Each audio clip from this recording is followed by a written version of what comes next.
Well, I have to start by saying that 2020 is looking really easy, isn't it?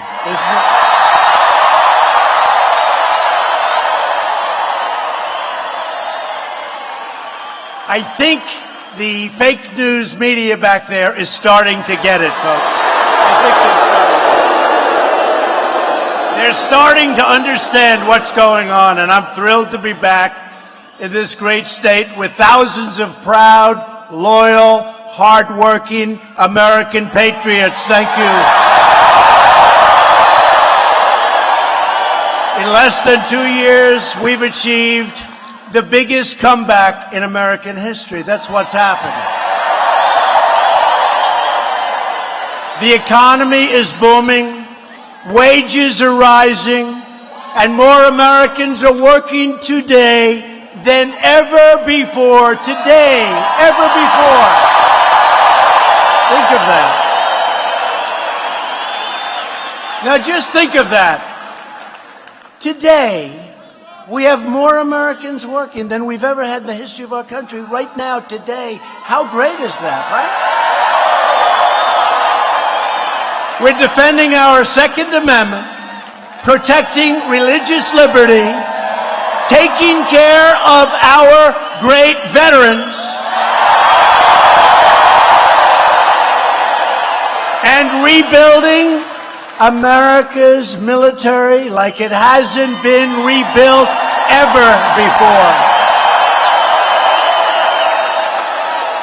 This week, we made history again when I announced that we are replacing the job-killing disaster known as NAFTA with a brand new U.S.-Mexico-Canada trade agreement. A good one. And it's a good one. We're calling it USMCA. You're going to like that name. That'll become a part of your vocabulary. USMCA. Companies aren't going to be leaving us anymore and firing everybody and sending their product back into the United States with no tax. That was what I wanted. You know Mississippi, when they'd leave and they'd go next door and they'd fire everybody and they'd build the product and send it back and sell it to the same people that were buying it before. No, we don't want to do that anymore. So, we don't want to do that anymore. That's not a good thing to do, although there is a group called globalists. They think it's just fine, not fine. The globalists. The globalists. We don't like the thinking of the globalists.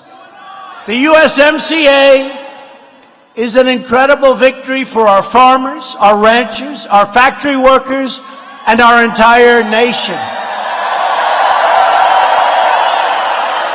America is winning again, and America is being respected again, maybe respected like never before, because we are finally putting America first. But exactly 5 weeks from today, all of this extraordinary progress is at stake. It is at stake. I'm not on the ballot, but in a certain way, I'm on the ballot, so please go out and vote. Go out and vote. On November 6th, you will head to the polls, hopefully, in one of the most important congressional elections of our lifetime. The only reason to vote Democrat is if you are tired of winning. A Democrat takeover of Congress will plunge our country into gridlock and chaos like you haven't seen before. It'll come to a halt, and I have to tell you, all of those people with your savings accounts and your money piled up in your bank, a lot of it's going to disappear, and it'll disappear really fast. Your 401ks. I stand up all the time with great Americans. Sir, I'd like to thank you. My wife thinks I'm one of the greatest investors in the world. And 2 years ago, she thought I was a total loser, sir. Now she loves me so much. Because my 401k has gone up 55%, sir, since you got elected. 55%.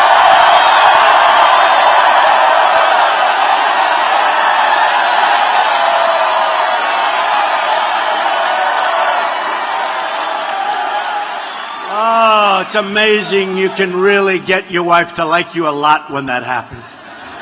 You got to be really bad, I'll tell you. And that's happening. And it goes the other way, too. That happens. People are geniuses now, and we've helped. You know, we had probably, and even the fake news would tell you, the greatest victory in the history of this country in 2016. There's never been anything like that.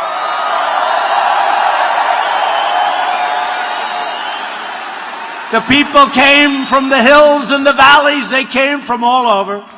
And they voted, and they loved Trump, and they loved us, because it wasn't me, it was all of us.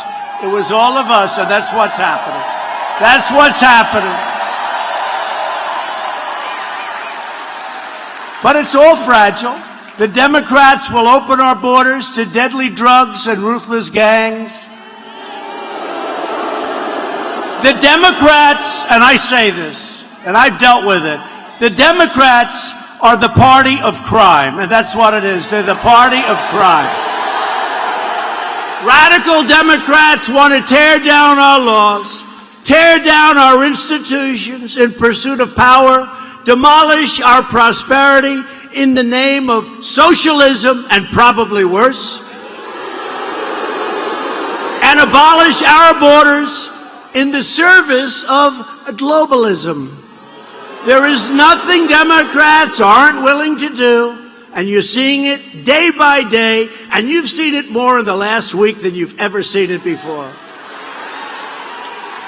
And no one, just think of this, no one under any circumstances is allowed to speak up if you're on this side of the equation. But guess what? We're speaking up like nobody has ever spoken up before. They want to get the power that they so desperately crave that was taken away from them. All of the Democrats know, and all they really know how to do is obstruct, resist, demolish, destroy, and delay. They've been trying to destroy Judge Kavanaugh since the very first second he was announced, because they know Judge Kavanaugh will follow the Constitution as written.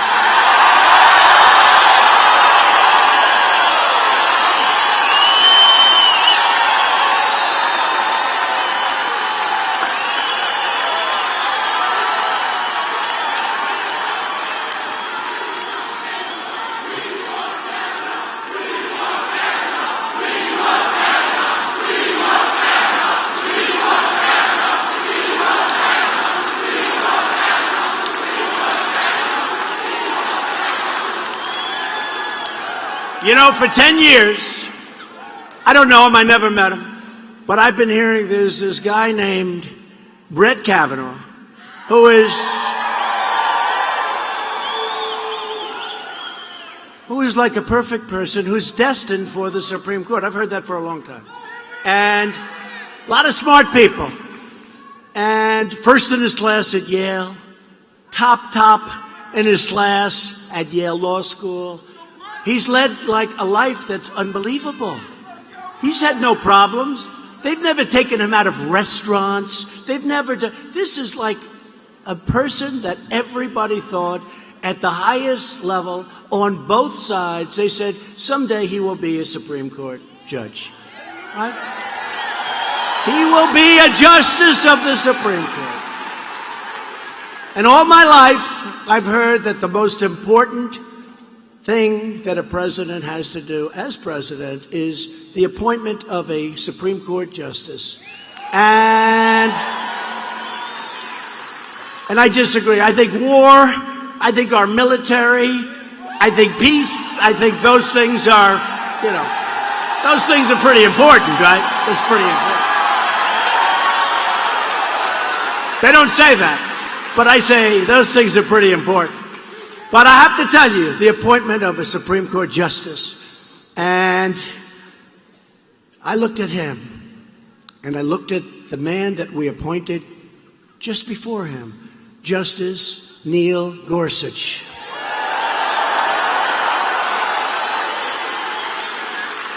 Who was put through the paces, but nothing like what's happening now is just crazed.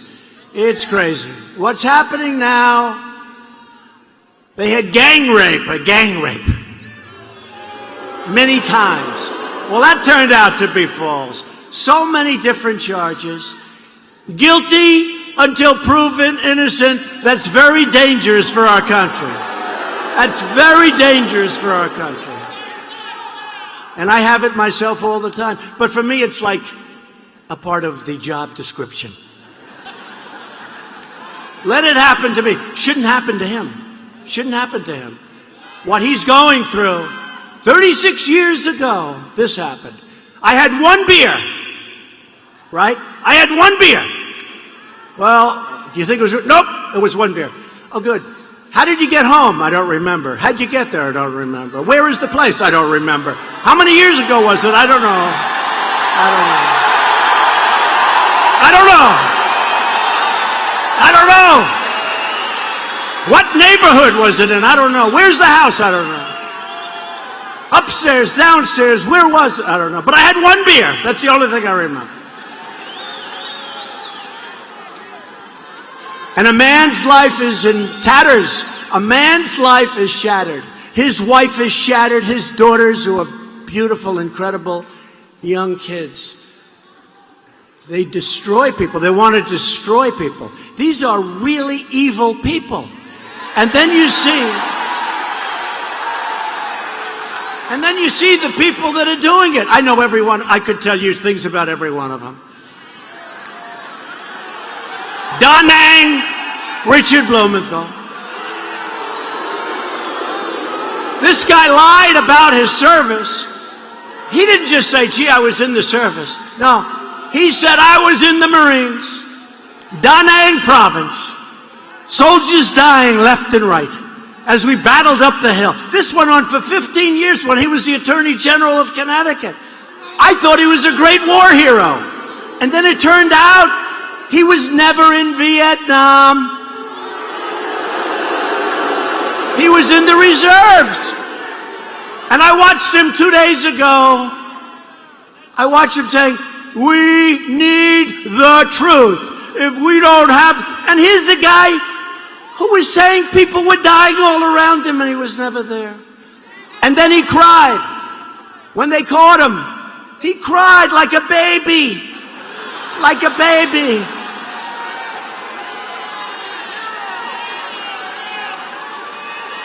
When Jimmy Swaggart cried, it was nothing compared to Da Nang Richard. Nothing.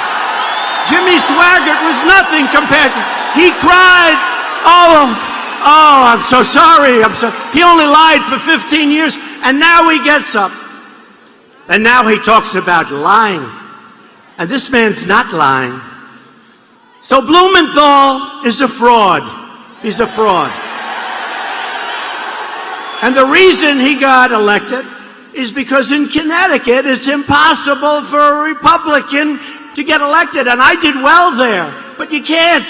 He actually gave up the race. He thought he lost. You remember that? He he stopped campaigning. It was over. And then he won by 3 points. And we have him in the Senate. And now he's this great honorable guy. Because you know why? The fake news doesn't ever want to put that stuff on. They don't want to talk about it. They don't ever want to put it on. They're a bunch of fakers. And then you have Cory Booker, right? Cory Booker. Here's a guy who destroyed, practically by himself, the city of Newark, New Jersey. He was such a bad mayor. And see what he wrote himself about women. Check it out, folks. Check it out. Then he talks, how dare you treat a woman like that? Take a look at what this guy wrote. And I know about every one of them. I could go on and on. How about Feinstein? How about her? We need more time for the FBI. The FBI has to do a more thorough search. We had another woman just reported by a sleazebag lawyer named Aviate. Sleazebag. Sleazebag. We have, well, it turned out even NBC, who's as bad as they get, even NBC couldn't shield her with that interview. Did you see that interview? This woman had no clue what was going on. No clue. And yet she made the most horrible charges against a #1 in his class at Yale, perfect human being, great father, great husband. This is a great person. And people are saying, well, maybe it's true. And because of the fact that maybe it's true, he should not become a United States Supreme Court Justice. How horrible is this? How horrible is this? So this is an important time for our country. This is a time when your father, when your husband, when your brother, when your son could do great. Mom, I did great in school. I've worked so hard. Mom, I'm so pleased to tell you I just got a fantastic job with IBM. I just got a fantastic job with General Motors. I'm so proud. Mom, a terrible thing just happened. A person who I've never met said that I did things that were horrible, and they're firing me from my job, Mom. I don't know what to do. Mom, what do I do? What do I do, Mom? What do I do, Mom? It's a damn sad situation, okay? And we better start as a country getting smart and getting tough and not letting that stuff right back there, all those cameras, tell us how to live our lives. Because they are really dishonest people. Not all of them, but damn well most of them, that I can tell you. Fake news. So that's something to think about, right? That's something to think of your son, think of your husband. I've had many false accusations. I've had so many. And when I say it didn't happen, nobody believes me. But it's me. It's my job description. Mr. Trump, it's okay. You can say whatever you want. They can say whatever they want about me. It's fine. Because we have the worst libel laws anywhere in the world. They can say anything they want, and we can't sue them. Because if you're famous, you can't sue. Figure that one out. But to take people that are just outstanding, have had great lives, and that life doesn't mean a thing. And you notice with the judge, they don't talk about his last 35 years. They don't talk about what, everybody knows him. He's a very well-known, the most highly respected person. Until the last couple of weeks, because they're destroying him, and they're destroying his reputation, and we can't let that happen. We can't. Can't let it happen. And I don't even know him, folks. I don't even know him. I met him for the first time a few weeks ago. I don't even know him. So it's not like, oh, gee, I want to protect my friend. I want to do what's right for this country. This is a very important time in our country. Okay? Very important thing. Very important time in our country. The Democrat Party has become too extreme. This is an example of it. And too dangerous to be trusted with power. That is why you must vote Republican on Election Day, and you have to go out and vote.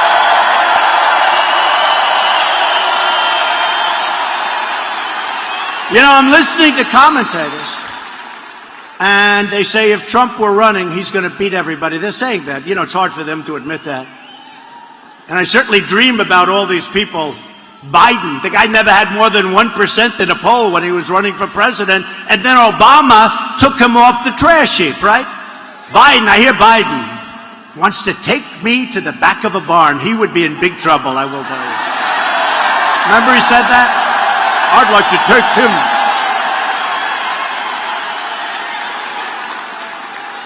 You know, with Biden, you go like this, and he goes down. Biden. And the other ones. But they say that Donald Trump isn't running. So will the people go out and vote? In 3 weeks. You got to go out and vote.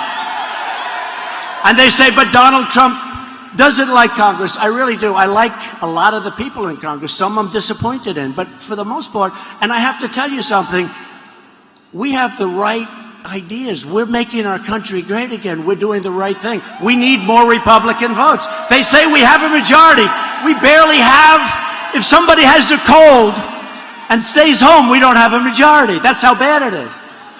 Republicans have to go out and vote. And they say if I was on the ticket, everybody would go, it would be a landslide. Even the fakers back there, they say that. And I'm not on the ticket, but I am on the ticket. Because this is also a referendum about me and the disgusting gridlock that they'll put this country through. Think of it. We have the greatest economy in history. We have a military that will soon be the strongest we've ever had.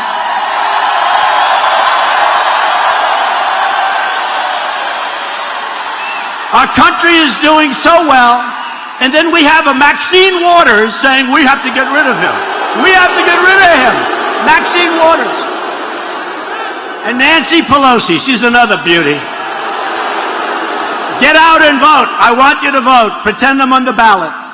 And don't worry, we'll be on the ballot in 2 years, and we will do a landslide like you wouldn't believe.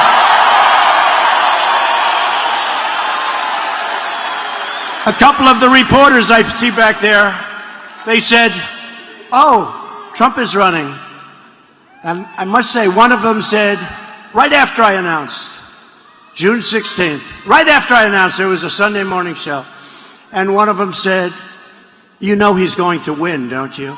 And another one, who's back there now, who's looking very well, said, along with the host, oh, ho, ho, ho, ho, you're only kidding. He's just doing this for fun. You think this is fun? Yeah, actually, it's sort of fun. Yes, it is. For me, it's fun. For me, it's fun. You know why it's fun? Because we're achieving our goals better than anyone thought possible. That's why it's fun. If I wasn't, it wouldn't be fun.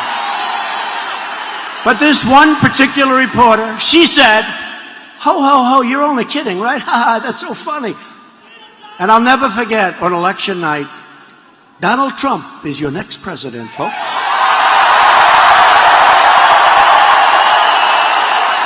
And it's driving them crazy. So we're thrilled to be here tonight, and I am having a lot of fun. But it is true, I'm having fun because nobody ever would have believed in a million years that we would have accomplished what we've accomplished.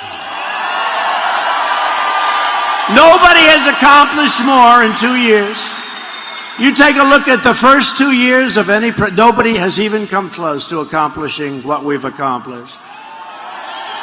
And I'm doing it for you, and we're doing it together because this is a whole thing that has never happened in our country before. You know, it's interesting. When we first started, there were a lot of people always showing up. And by the way, you think this is a big crowd in here. This place is packed, right? Right to them.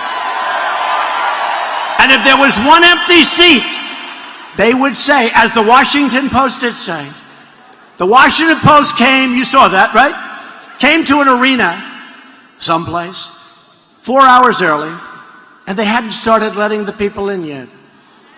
And he put a picture of an empty arena. There were tens of thousands of people outside waiting to come in. The Washington Post put a picture of an empty arena, and they put a caption to the effect, Mr. President, not a very good crowd, is it? And you know what happened? And they had a picture up of an empty arena like I I didn't even land for 4.5 hours later. And when I landed, that place was just like this. It was packed with thousands of people outside. Now, did they fire that reporter? No. Did they fire that reporter? No. Right? Isn't it incredible? Isn't it sad? And look what happened to Roseanne. Did they fire Roseanne? Yes. No, but think of it. Puts a picture of an empty, like it had 5%. People were just starting to trickle in. And said, not a very good crowd, Mr. President. There was no games. You know what happened that night? People that were sitting on stairwells, people that couldn't get a seat, people that were here only because the fire marshals were so incredible, that shouldn't have even been allowed to come in, with thousands outside. They said, this is a fraud by the Washington Post. I was there. There were no empty seats. We set a record that evening for crowd attendance because we don't need much of a stage. Basketball, they need a big, you're filled up with people like it is tonight. And we barely got an apology. And he admitted he was wrong. You know where he did it? On his little Twitter account. And that kind of dishonesty happens all the time. Happened at the inauguration. It happened at the inauguration. It happens all the time. These are very, very dishonest people. We are thrilled to be joined tonight by several great Republican leaders. And we're going to start with a friend of mine who's a very special man. Very special. He's a great governor, done a fantastic job. He called me. He built the African American Museum, called me. We went there. It was so beautiful. I was at the opening. We cut the ribbon. Governor Phil Bryant. Governor.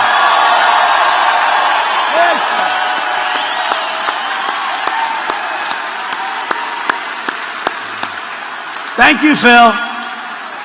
Thank you, Phil. Should we bring Phil up here? He's been sick. Come on. Get up here, Phil. Come. Come on, Phil. Get up here. What a great governor he's been.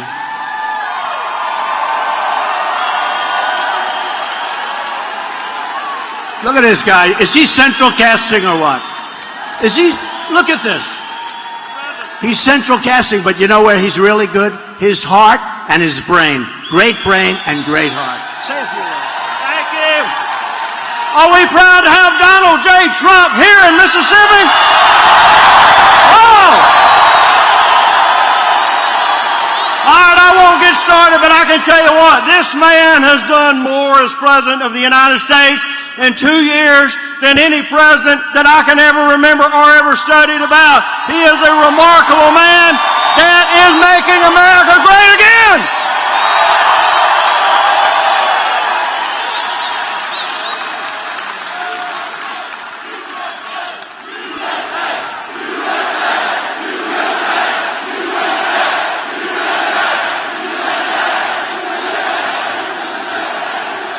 Thank you very much, Phil. Lieutenant Governor Tate Reeves. Tate? Where's Tate? Thanks, Tate. Doing a good job. And Mississippi Secretary of State Delbert Hosemann. Delbert, thank you. Thank you. And I want to thank your members of Congress that are here, because they've been warriors, they've been friends. They helped me with the biggest tax cuts in the history of our country, the biggest tax reform, the great regulation cuts, which could be even more important, frankly, than the tax cuts, if you want to know the truth, because it means jobs. But you have some great congressmen. Trent Kelly. Trent, thank you. Greg Harper. Thank you very much. And David Kustoff. Thank you, David. There's another warrior in the room. These are warriors. Look, the abuse they take, the abuse we all take. If you're not a warrior, you just go home. Go to the corner, put your thumb in your mouth, and say, Mommy, take me home. You got to be a warrior. And a guy who is a wonderful friend of mine and has always been there for me, Senator Roger Wicker. Roger.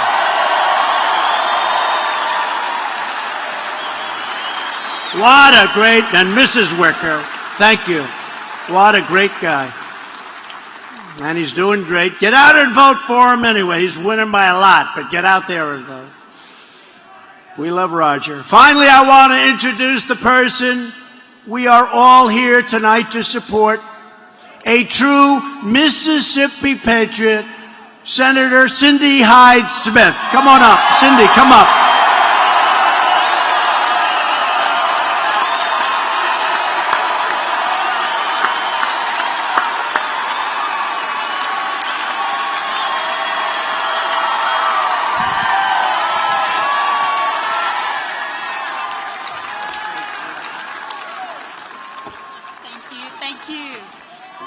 Thank you, Mr. President, and I told him he would get a warm Mississippi welcome, and you did not disappoint. Yes! We are the hospitality state, Mr. President, and I tell you, it is such an honor to work with this man. Is he not the best president we have ever had? This is wonderful.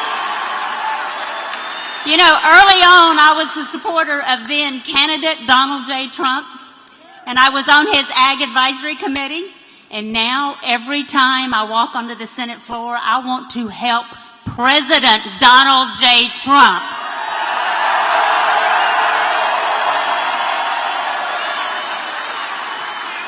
It is such an honor to work with a man that I tell you, he loves the veterans, he loves the military, and he loves our law enforcement as well. You know, this past week in Southaven, Mississippi, my hometown, we had 2 officers shot down this past weekend, and I was able to tell him about that. James White and Zach Moak, and then the next day we had a Mississippi Highway Patrol trooper, Josh Smith, shot down. And I'm just going to ask you to remember those people in your prayers as we continue on with this. We've had a tragic week in Mississippi with our law enforcement, but this man supports law enforcement 100%.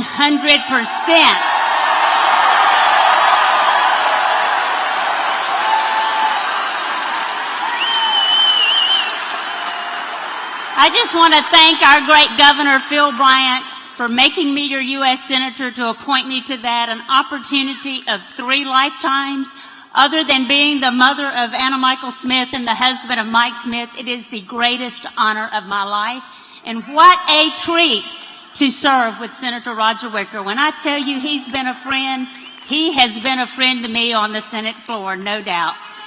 I tell you, you know, when I was sworn in as your U.S. Senator, Vice President Mike Pence, he put this pen right here on me, and he said, Cindy, this pen will get you in any door in Washington, D.C., but I want you to know this isn't my pen. This is your pen. This is Mississippi's pen.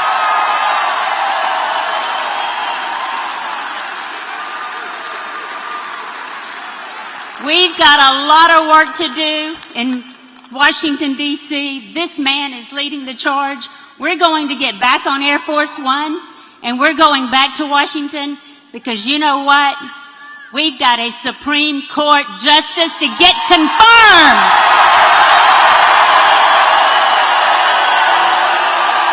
We've got him. So I'm going to ask for your prayers also for the Kavanaugh family. And I'll tell you tonight, my true prayer is God will continue to bless these great state of the United States.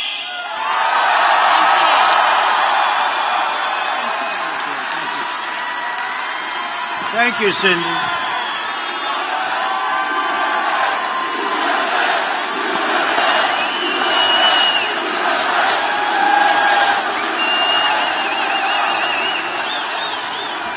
Thank you, Cindy. Great. You know, we had a great friend who was senator and did a fantastic job. And it was just his time. He called me. It was his time. And you know who I'm talking about. Wonderful man. And he said, you're going to have to appoint somebody. And I went to Phil. I said, Phil, who's the best? And Phil had no doubt in his mind. That's who he recommended. And since then, Cindy has voted with me 100% of the time. She's always had my back.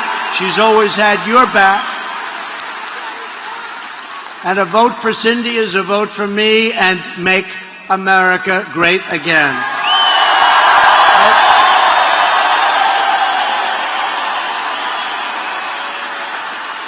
And a vote for Cindy's opponent, Mike Espy, is a vote for Chuck Schumer, Nancy Pelosi, and the legendary low IQ person, Maxine Waters. That's why Schumer's PAC is funding Mike Espy with a lot of money. A vote for Espy is a vote for the Democrat agenda to open borders and for radical socialism. When Espy was in Congress, he even sponsored legislation alongside Nancy Pelosi to provide taxpayer-funded health care to illegal aliens. Oh, that's great. That's just what Mississippi wants. I don't think that works in Mississippi. Does that work? I don't think so. I don't think so. Your vote in this election will decide which party controls the United States Senate. It's very important. Very important.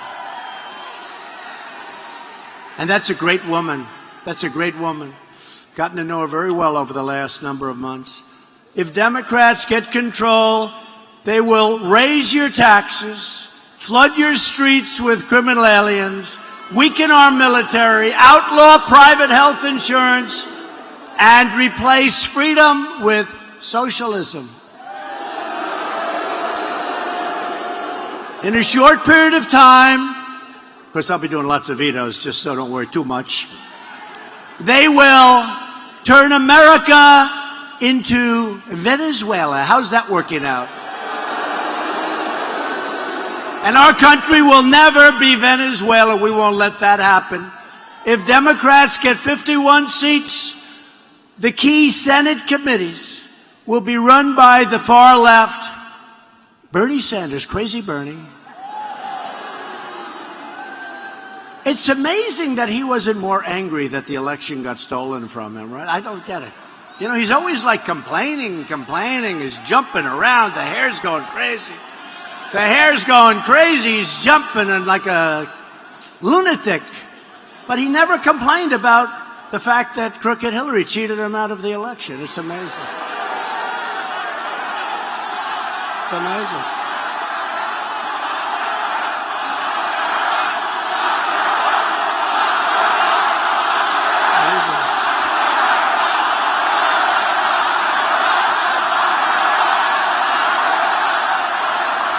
You know, Bernie was on television recently, and he was screaming and ranting and raving.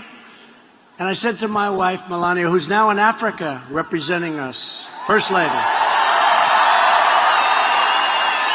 I watched her get off that plane this morning in Africa, and so beautiful, and she was hugging and kissing children. It was beautiful to see. She's doing a great job as First Lady, I will tell you. Really is. And you think that's an easy job? That's not an easy job. That's a tough job. She's fantastic. But Bernie Sanders was ranting and raving, and we're going to this, and Trump, and we got to stop. What's he going to stop? Having a strong military, having low taxes, having borders? What's he going to stop? What am I doing? What's he going to stop? Having less regulation? But he's going to stop Trump. He's going to stop Trump. He's going to stop us left and right. He's ranting and raving. And the commentator looks at him and goes, you know he's winning, don't you? And Bernie just looked at him like this. It was like, but I said to my wife, you got to hand it to him. You know, he's out there. He's doing his thing, whether you like it or not. he's out there doing his thing, and you got to hand it to him. But a guy like Bernie would be in charge of the Budget Committee. Patrick Leahy, oh, he's never had a drink in his life. Check it out. Look under Patrick Leahy/drink. How dare you have a beer while you're in high school? How dare. Patrick Leahy-drink will be in charge of the Appropriations Committee. Bob Menendez, you don't know about him, will be in charge. I'll leave him alone because we can't cover too many of these characters, right? But I'm going to leave him alone. Will be in charge of foreign affairs. And the great Dianne Feinstein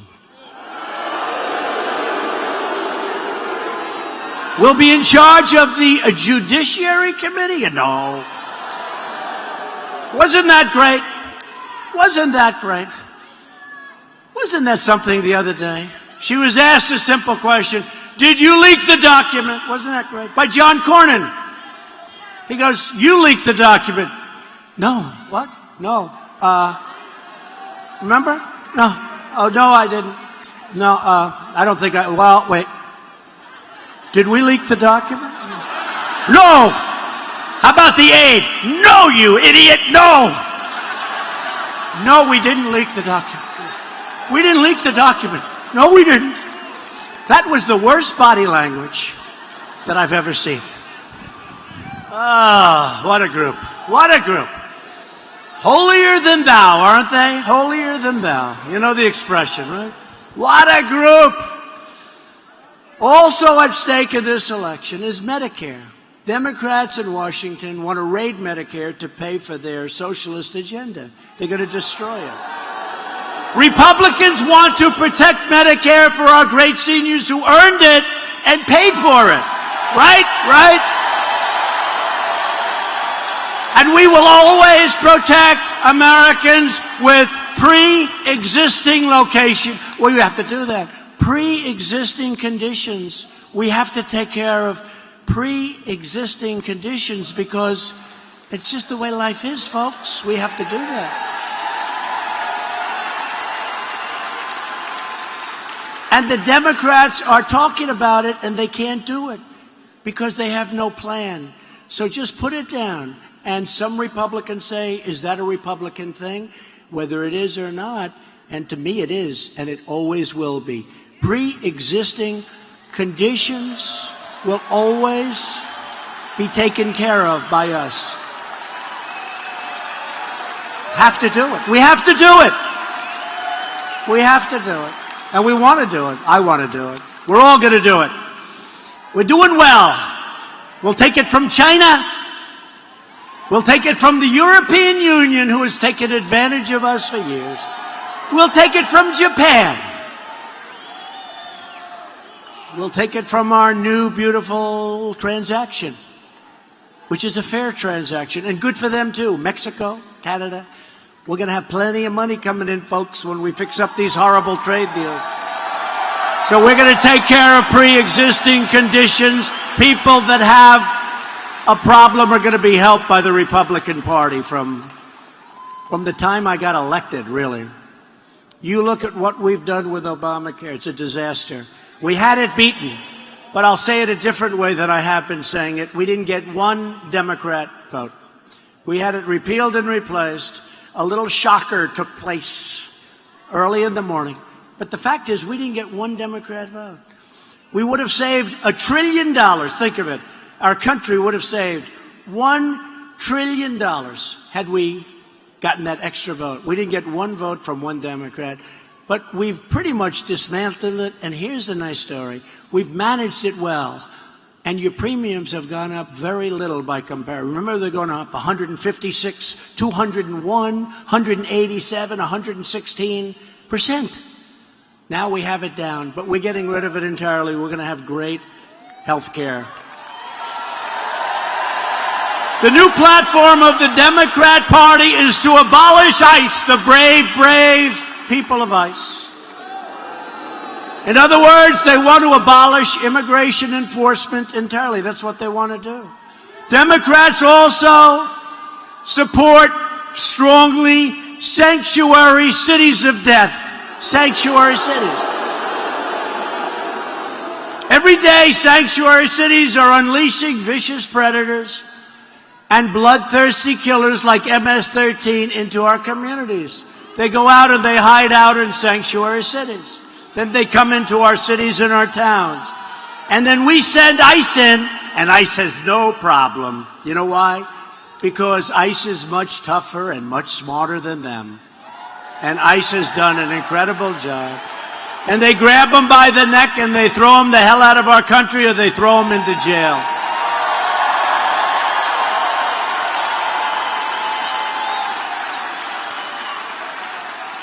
And you don't want that job.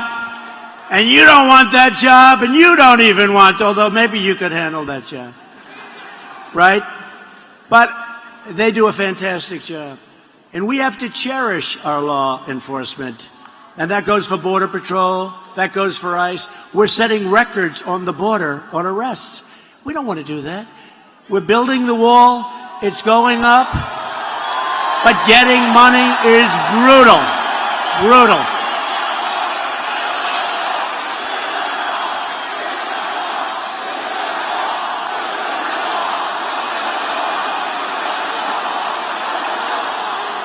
So we've started the wall, and we've done a lot in California and elsewhere, San Diego.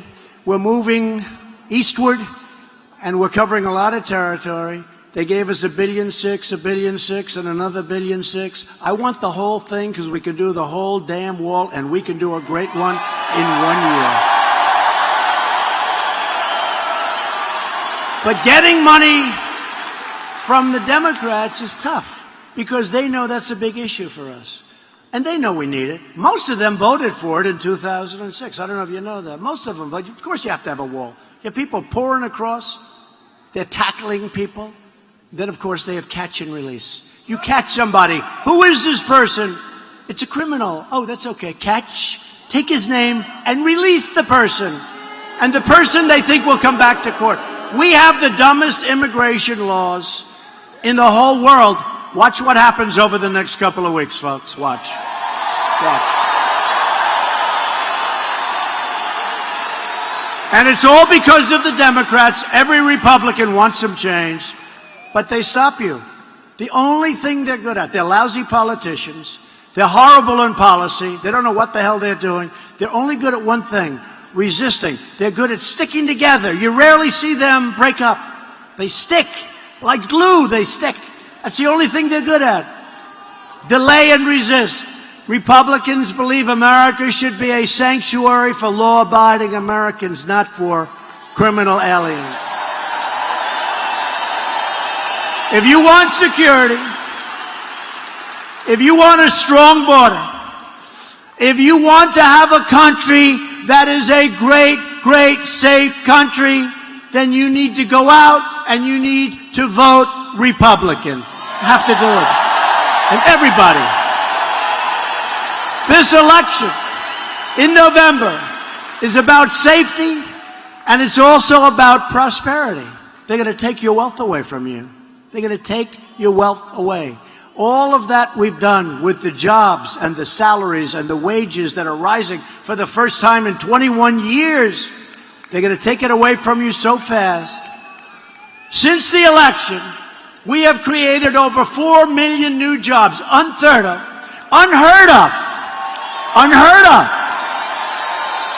and lifted almost 4 million Americans off of food stamps. That's a big thing. We've added nearly 600,000 new manufacturing jobs. You remember when the previous administration said, oh, you can't do manufacturing. I said, really? Who's going to build things? They said you won't add any. They said you needed a magic wand. Remember? A magic wand. We don't have a magic wand. We've got good policy.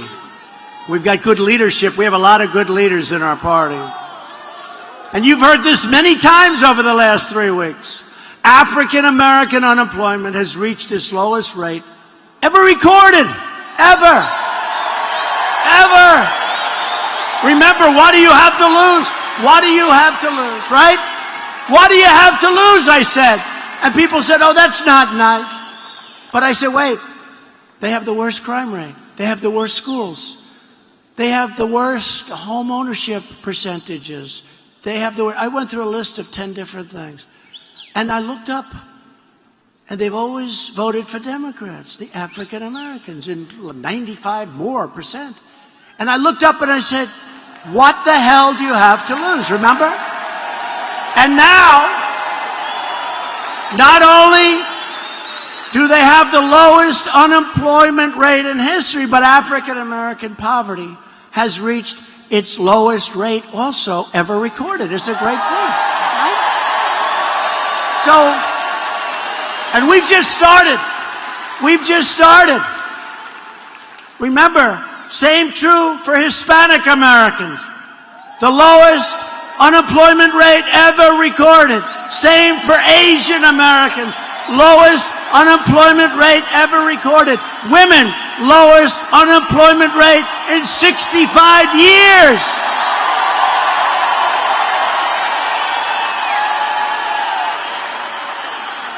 After years and years of working so hard, we finally put ourselves in a position where we can do things, and we can really do them. But we could do them an awfully lot better if we had more, a real majority, not a majority of one, not a majority of, literally, if somebody's sick, it's like we have to postpone votes. We need a real majority, and we're going to do everything that you've been looking for a long time. Now, with that being said, we've done so much. We've done so much. We've just finalized the tremendous new trade agreement with South Korea, where it was a disaster. That was a Hillary Clinton catastrophe. Remember, she said, we are going to create 250,000 new jobs. And she was right for South Korea. It was good. And we've just totally renegotiated it. We've made it good. And we've opened up new negotiations with Japan, who would not negotiate with the previous administration. You know why? Because they said, no, we're happy. Why should we negotiate? We're not going to negotiate. Well, we said we want to negotiate. And with the European Union, we want to negotiate. And they said, I love you too. You're not my type, but I love you too.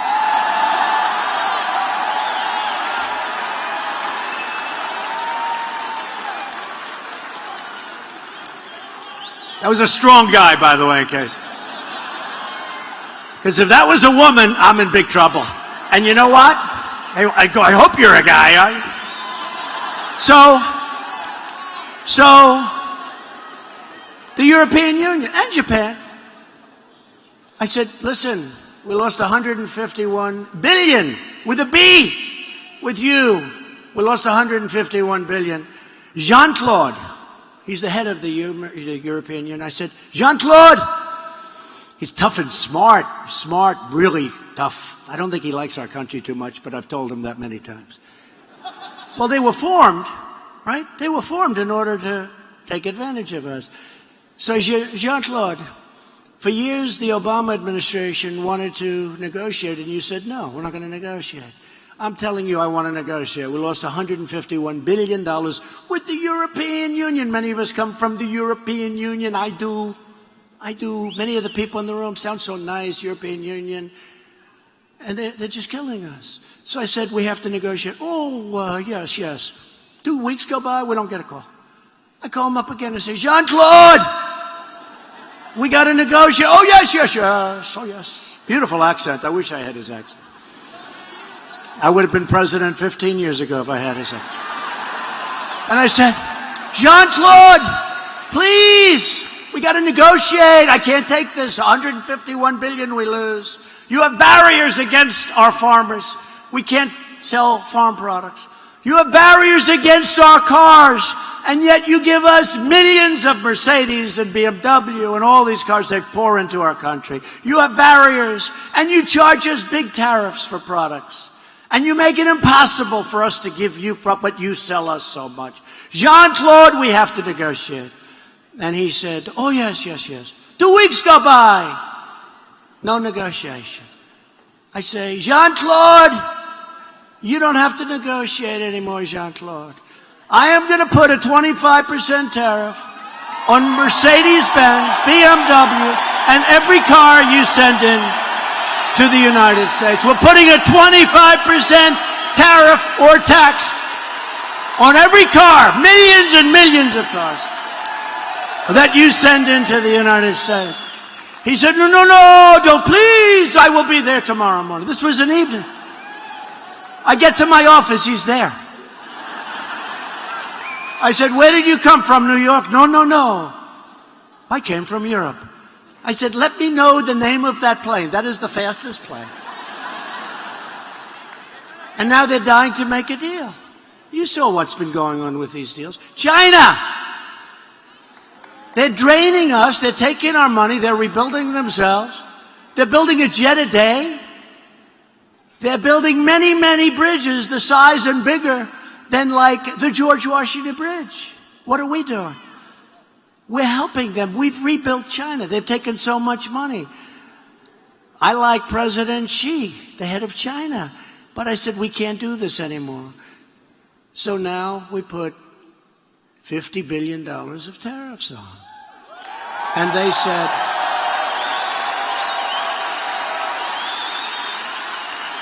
said, no, no, no, no, you cannot do that. If you go 50, we'll go 50. I said, wait a minute. We're already 500 billion behind. So if I go 50, you go 50, that means we're at the same place we started from. That's not what this is all about. We have to bring some balance. We can't do this. So they said no. So it was 50 at 10%. I increased it to 25%, and I put 200 billion on top of the 50. So now we have $250 billion at 25%. By the way, billions and billions of dollars, the fake news people back there, all those people with all those red lights, they don't want to talk about it. But all of that money, billions of dollars, will be flowing into our treasury. Many of the products that we're buying over there will be made in the United States because they don't want to pay the tax, and there's no tax. And I said, if you attack our farmers, who I love, they're special. See, he's got the green hat on. Make our farmers great again. Right? Make our farmers great again. But they said, you know what? The farmers love Trump. We'll attack the farmers by not buying. Well, guess what? They're starting to buy again, aren't they? But I said, if you do that, we're going to put an additional $267 billion on to your numbers. So we're going to have 500, and probably it'll end up $562 billion when you add it all up, including the little stars all over the place. And you know what? They want to talk. They want to make a deal. And China's been hurt very badly over the last number of months. Their markets are down 30%, and our markets are up 55% since I became president.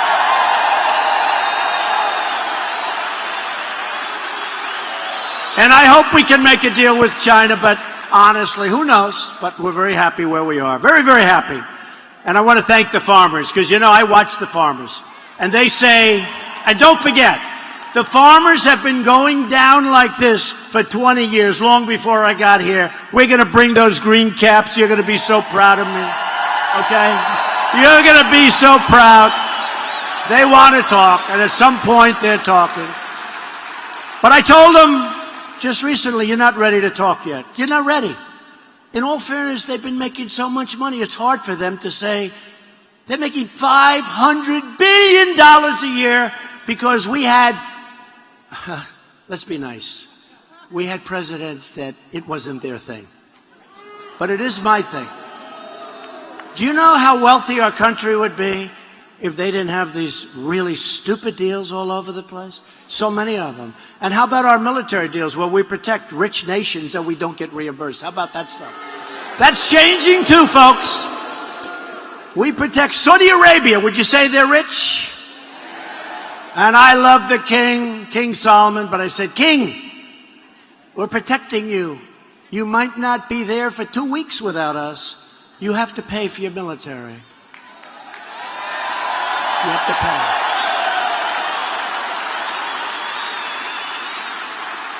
And Japan is going to also contribute. You know, Japan, we protect Japan. They pay us a small percentage. We protect South Korea. They pay us. And by the way, we're doing great on North Korea, but South Korea, they got to reimburse us. They got to reimburse us.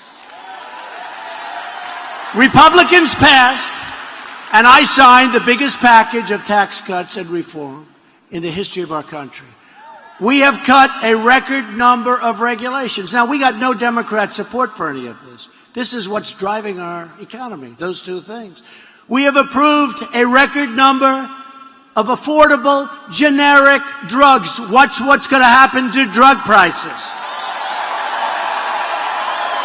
And to help critically ill patients get access to life-saving treatments, we pass what's called right to try. A person's terminally ill. They're going to die. And before me, if we had a drug that was really looking good or promising, we wouldn't give them because we didn't want to hurt the person. They're going to die. And it is actually much more complicated than that. They've been trying to pass this for 45 years. Well, 2 months ago, I signed Right to Try. We have the greatest drugs in the world, the greatest drug makers in the world.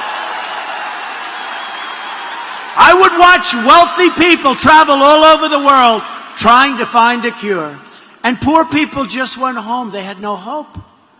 Now they have the right to try. If we have a drug that looks good, but it's 2 years or 3 years or 4 years out, and by the way, we brought that number from 15 years, we think it's going to be down to 4 and in some cases 3, way down.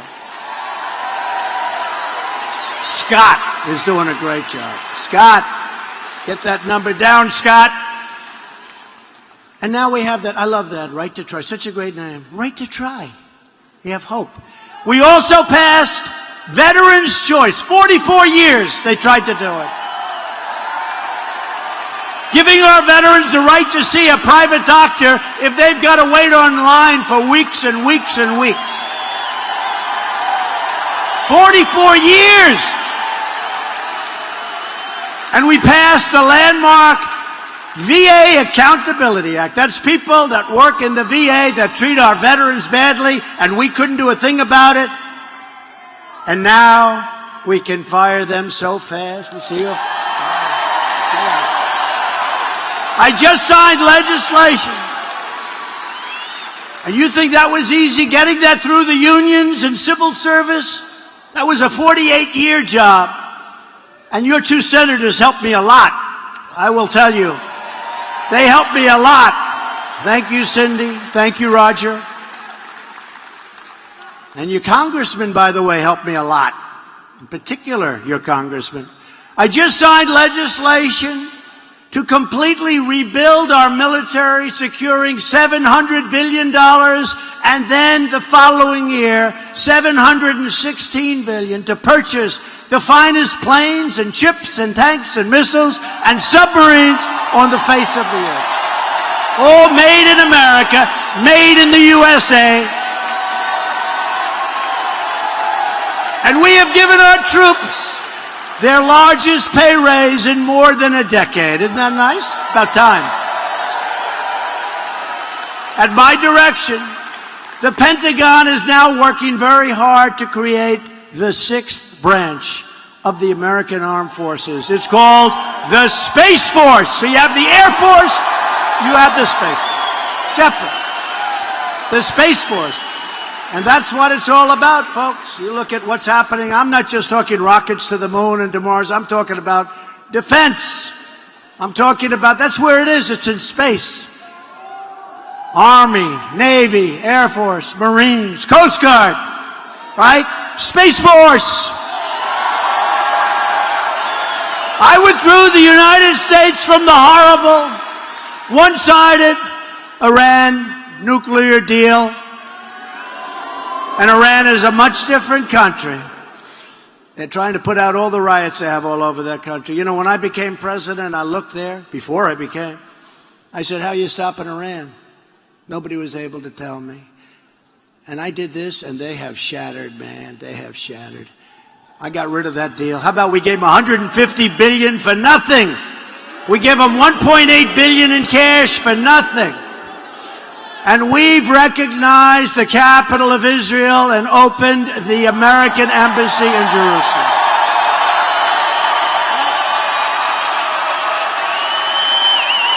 And we won't even mention how well we're doing with North Korea. But when I came in there too, they were going to go to war with North Korea. President Obama said it was his biggest problem. We sat before I took office. What's your biggest problem? The biggest problem is North Korea. We're going to go to war with North Korea. We're doing very well now with North Korea. You don't feel that way anymore, right? You don't feel that way anymore. And the fake news comes out and says, he's giving so much. I haven't given anything. We got our hostages back, right? We've got a lot, and we're getting the remains of our great fallen heroes back. There's been no rockets launched. There's been no missiles launched. There's been no nuclear tests. And we have a good relationship. And Secretary of State Mike Pompeo is going over to North Korea next week. And we're working on a second summit, and it just feels good. Now, who knows, folks? Who knows? I can just tell you, when we came in, before I came in, and at the beginning when the rhetoric was tough, right? That rhetoric was tough. These people were saying, oh, he's going to get us into a war.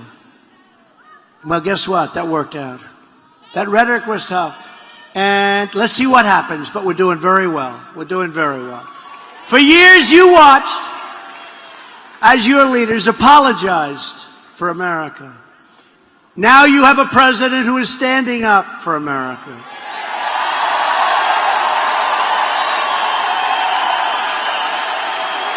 We are standing up for your values.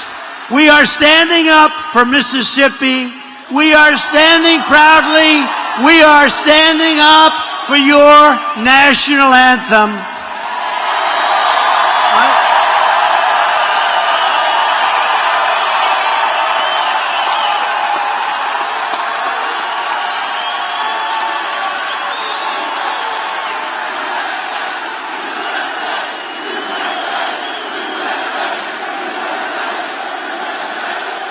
A lot of spirit.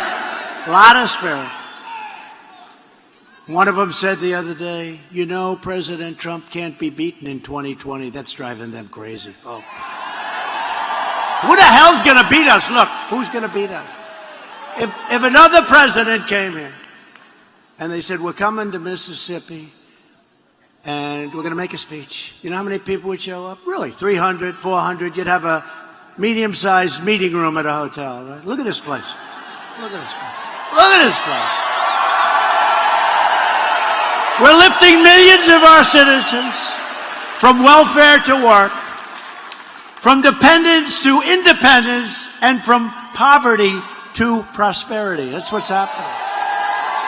But to continue our incredible momentum, you have to get your friends, get your family, get your neighbors, get your co-workers, get out and vote Republican, vote for Cindy Hyde-Smith, and vote for Roger Wicker. Got to do it.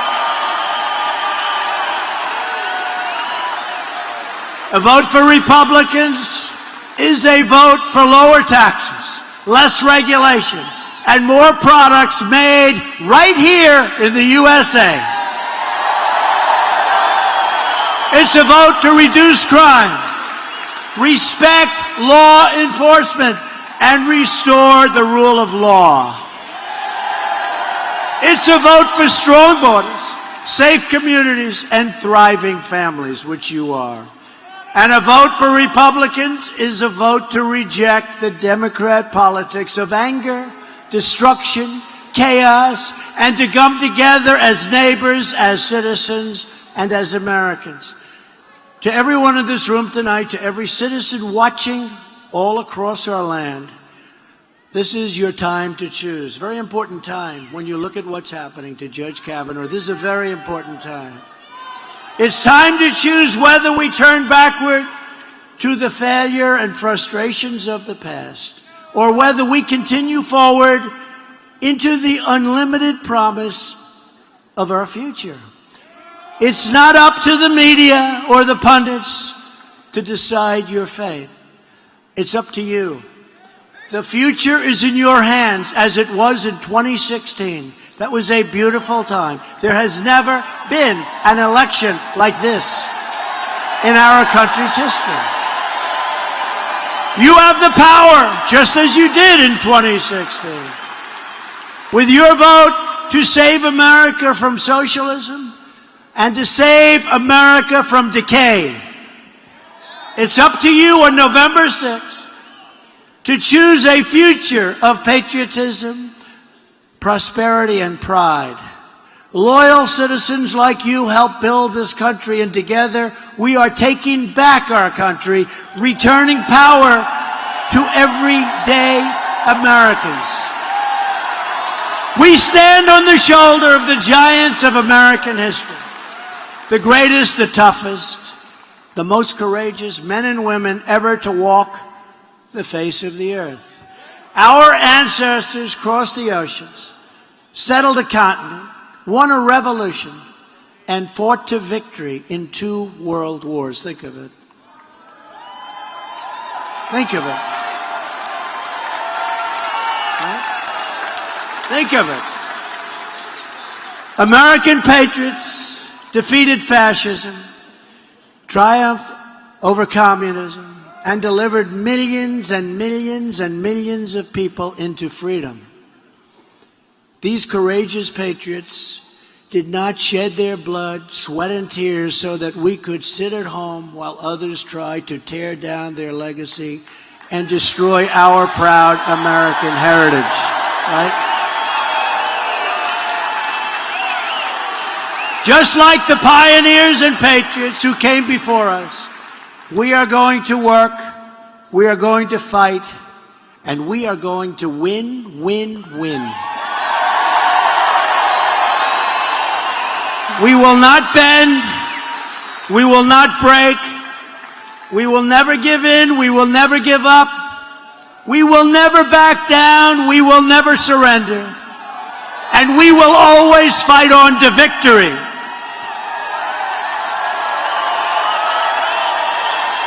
Because we are American, and our hearts bleed red, white, and blue.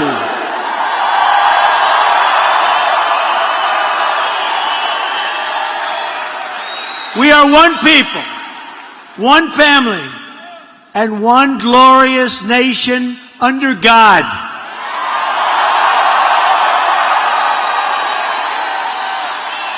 And together, we will make America wealthy again. We will make America strong again.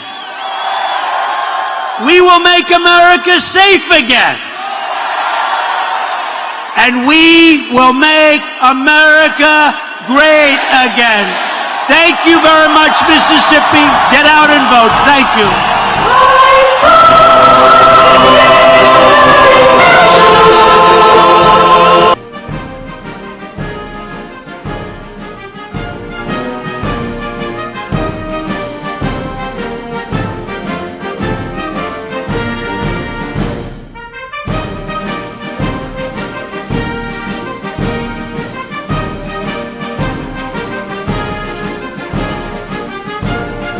All right, folks, thank you very much for joining us and choosing us as your stream of choice. President Trump in his great speech in Mississippi. Thank you so much for choosing us as your stream of choice. My name is Jen. I'm from Golden